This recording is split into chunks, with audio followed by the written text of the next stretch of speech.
Hey guys, my name is Dr. Sharnael, Wolverton-Sehon with Swiftfire, and today I am doing a second video, and this one it has to do with energy, heart energy, and boundaries. I know I have spent many years reading books about healthy boundaries and studying scriptures that have to do with boundaries and codependent relationships and what have you. And this was really intriguing to me when I read this specific scripture and broke it down. And I want to share it with you guys. I choose to share it with you guys today because it's really pertinent to where we are right now. And I think it'll be super helpful for you guys too. So I'm looking at Proverbs 4:23. And you guys are probably very familiar with this scripture. Hey y'all, it talks about guarding your heart. And what's interesting is in my history, whether it was just my own interpretation or the way someone had taught it to me or the way I read it or the way I had a word picture in my brain of what it happened to me, when I think of that sentence, guarding your heart, I picture me or somebody holding their heart and guarding it and putting a hand over it to cover and protect it on a defense mode from what could be outside in the realms or in the world or from different people or whatever. It's like me and you against the world or me against the world. And I was really shocked because someone brought up that statement or that scripture to me the other day, or even in a sentence just kind of commented on, hey, you know, well, guard your heart. And I actually was, I don't know, it just kept coming back to me over and over like, you know what, I want to look up that scripture and see what it really says. And I got out the Strong's Concordance and looked at the Hebrew and the Greek, and I was totally like, what? This isn't at all what I thought it meant. Are you guys ready to hear what it actually means if you look at in the original text of what it means? It's going to be crazy. Maybe you already knew this, but this is news to me and revelation to me. So I'm choosing for you to really grasp this. But the actual scripture says, watch over your heart with all diligence, for from it flows the springs of life. Okay, let's break it down. Watch just means watch or keep or observe. Pretty much the same.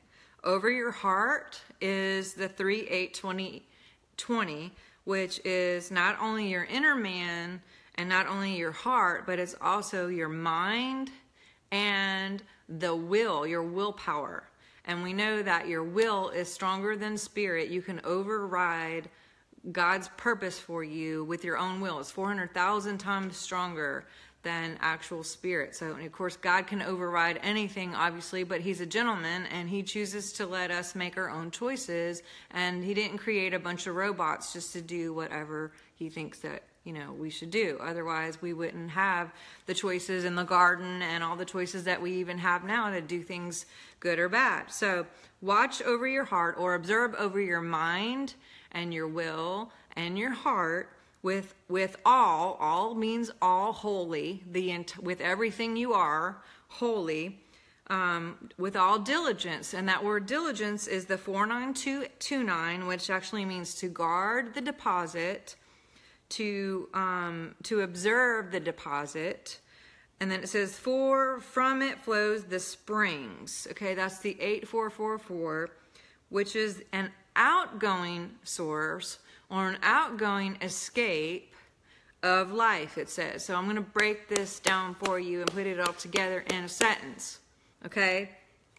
Basically what it means is observe and keep watch over your mind and your heart and your will and its deposit, because it goes outside into the biofield. It's a signal that's going out there. Pay attention and observe and be disciplined in your mind and your heart, because when you are thinking about something and feeling something and speaking something, then that's creating a positive or a negative that's going out into a circuit, into a frequency, into your biofield, and we only get a match. Watch what you're feeling and saying, be responsible for your own energy would be my other side interpretation. I think that's really different than guard over in case somebody gets you, guard and protect yourself from other people. Again, this is an inside job.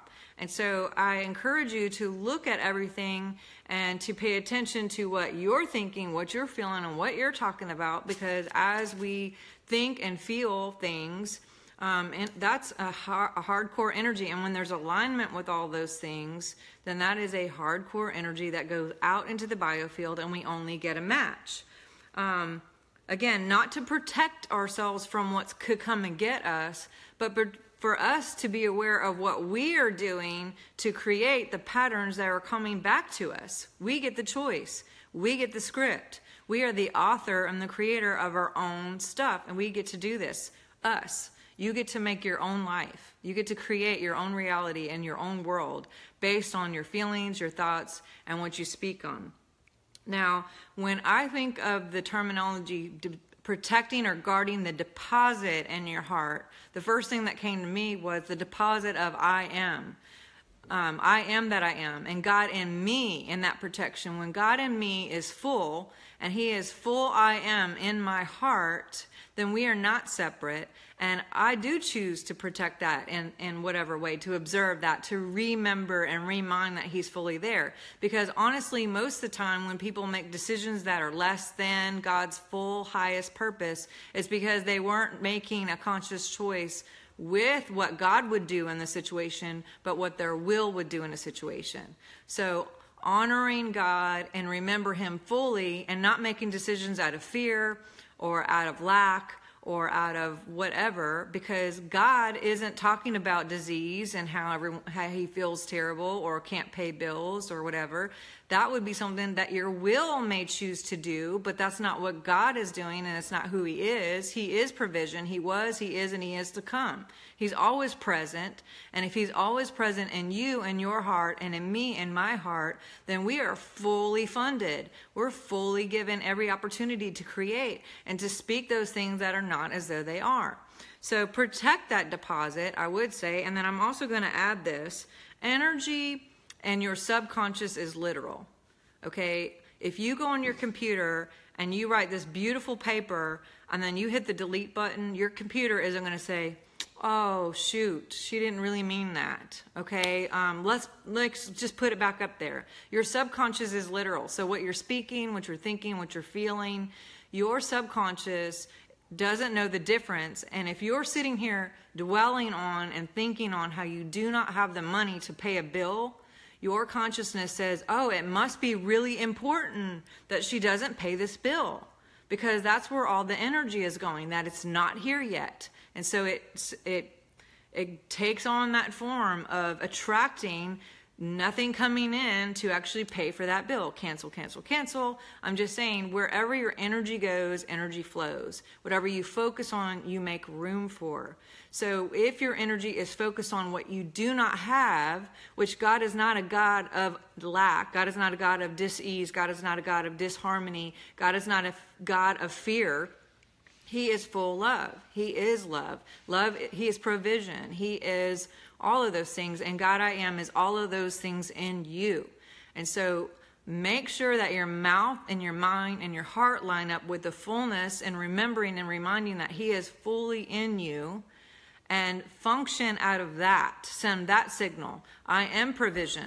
God funds me in everything I do. I am God funded. I'm fully God funded in all the things that I'm called to do. I'm fully funded in my thriving marriage and family and healthy divine self, or whatever it is that you choose. But when we observe and remember and remind that He's fully in us, and we stay, and that deposit is observed and protected and remembered, then we get to do anything. It's all ours. It's our life to choose. And so I hope that you will remember that today. I hope that this is a good reminder for you. If this is a good reminder to you, I'd love to hear your feedback and anything else, your comments. I'd love to hear that. I'm voting your victory, and I appreciate you voting mine, and us remembering God I am in us and staying, and not having these ideas that it's something on the outside getting us, but that we get to have some responsibility here. We are responsible for our energy and what we're putting out. We are receivers, and we're taking in all the time. And what we do with our mind and our feelings and our thoughts and our mouth, that alignment creates something powerful in the biofield, and we get a match to it. So go create something beautiful. Right now, create something beautiful. It's as quick as a thought. You guys can all practice this. Think of New York City right now. Think of the Statue of Liberty. Think of, anything having to do with Times Square or whatever in New York, right? You're thinking it? All right, now I want you to think of Texas, West Texas, oil fields, prairies, cowboys, plains. See how quick that was for your mind to shift from New York City to West Texas? That's how fast you can change your mind. That's how fast you can change your entire biofield. So instead of focusing on lack, focus on I am provision. Instead of focusing on disease and what you don't have, remember God is a God of I am, not I don't have, not I'm not. He is. He is now. He always will be. He always was. And he is all those things in you now. Enjoy your night. I love you. Please share and tag someone that you think would enjoy this or need this right now in this season.